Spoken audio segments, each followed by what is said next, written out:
I don't know whether it's done on purpose or not, but it does seem like whenever Microsoft has something come up that's bad news, it seems like Sony has something that's really good news that they announce, and that tends to make paint Microsoft and Xbox in a poor light. Now we'll see how this kind of works out, but it is very interesting to see how this kind of comes about almost on a weekly basis.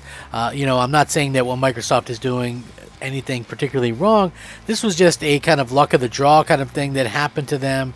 And, I got to say it's unfortunate, but it's not totally unexpected. And what I mean by that is, this kind of stuff does happen. And us as fans, I think, probably have to look at things and go, well, I can kind of understand that. I think we got to be a little bit reasonable in this day and age, and it does look like Microsoft has a lot of cool things coming on the horizon. And so even though this might have been a little bit of a bust and kind of makes them look, I want to say bad, but it does make them look a little more suspect.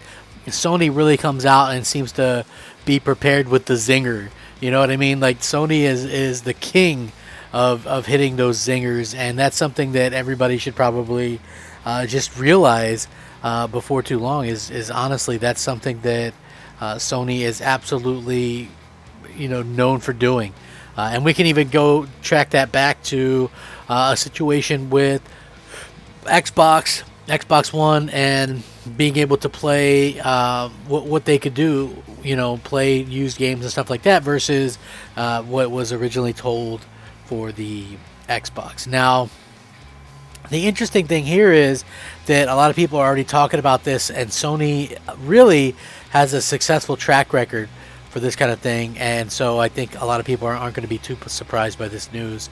But I do want to get into it. Good stuff from Sony. I'm going to give them props where it's due.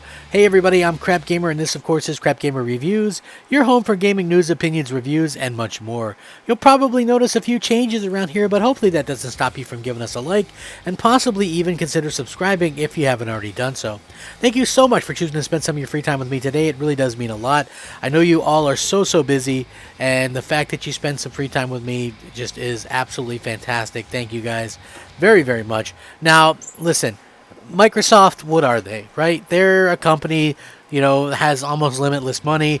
Xbox, it's really easier to say, call it Game Pass, because that's what, everything is all about for Xbox anyway. And when we see stuff like that happen, right, we want to talk about the quality of the games that come out for Xbox. And clearly, Crossfire X was not quality, and it's not the quality that Microsoft needs for their service. Let's just be real here for a second and kind of take a look at what Microsoft is offering. They're offering a tremendous value with Game Pass, but it seems like every time something comes out that doesn't exactly match up to what Sony's releasing, that people kind of jump on it. And I do think that that's going to be something that us as fans are going to have to kind of start looking past, because let's just be real, things change, right? Like that's the main mantra of life, is things change, and people have to understand that. So while Crossfire X wasn't exactly it, and it's not going to match up against Horizon Forbidden West or God of War Ragnarok, it was never supposed to. It's unfortunate, but it's a third-party game. It's not a first-party game from Microsoft, and I think it's funny that everybody wanted to kind of make it out to be this huge deal, when the fact of the matter is, the developers dropped the ball, and there's stinkers on both sides, and there'll be continuing to be stinkers on both sides. This is something that's not going to change just randomly.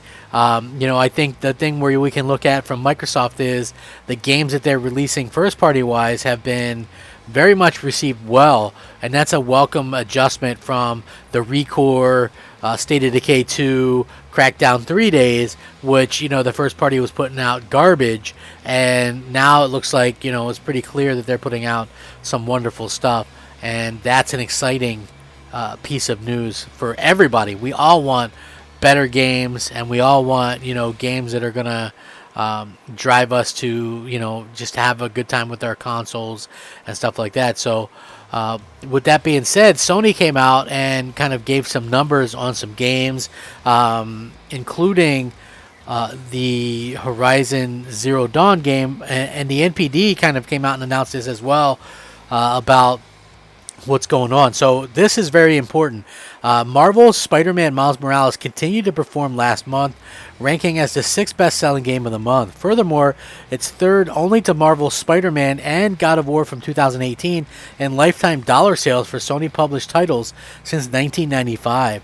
And the PS5 was released only in November of 2020 in major regions, including the US, UK, and Europe. But obviously it's still not readily available to ongoing shortages. So we know that Spider-Man Miles Morales now, two of the top 3 games ever for Sony are Spider-Man games.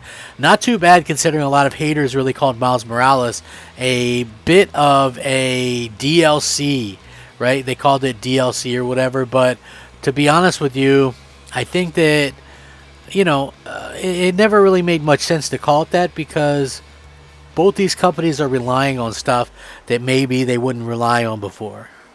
Now, while Miles Morales isn't like a 50-hour game or anything, you can still get your good 10, 15 hours trying to complete that game, and you get a wonderful experience. I love those type of games because, for me personally, I like those type of, shorter, kind of straight-to-the-point games.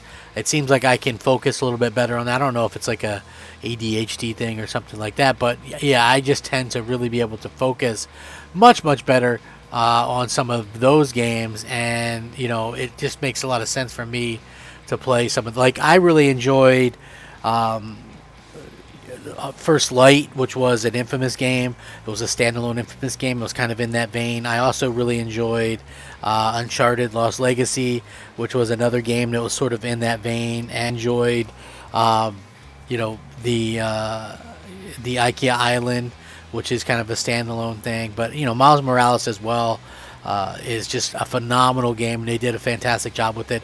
So they also announced that, and I think I covered this in a previous video as well, Horizon Zero Dawn did over 20 million copies, and that's an incredible thing for a brand new IP and like a hardcore RP, like a hardcore game like that. For it to be able to do that is simply incredible, and it blows my mind that they were able to kind of do that kind of stuff and accomplish so much with that game and that franchise. It's very unexpected, but congratulations to them for being able to go out there and do that. It's really tremendous. Herman Hulst revealed that Horizon Zero Dawn did 20 million globally since February 2017. If it wasn't impressive enough, the PlayStation Studios boss revealed that players have spent a whopping 1 billion hours playing the open world title. And back in 2019, Sony claimed that Horizon Zero Dawn had sold 10 million copies. So in just 3 years, it has managed to double its sales, which is impressive stuff. Although the figure does take into account some PC releases, but obviously the console did the heavy lifting and things like that. So yeah, crazy stuff. I mean, it really is just absolutely insane to think that this game is doing such an amazing thing as a new IP, right? Like, that's something that we as fans definitely need to take into consideration, is that this is a brand new IP, a single player game, and people really just have to understand that what a risk this was. They had done Killzone, and this game that has done tremendous and has beaten all those games in sales combined.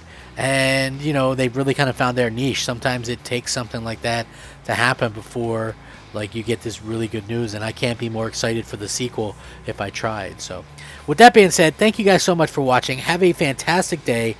Rack 'em up, fact 'em up, Crap Gamer 'em up. Thank you so much. Have a great day. Crap Gamer out.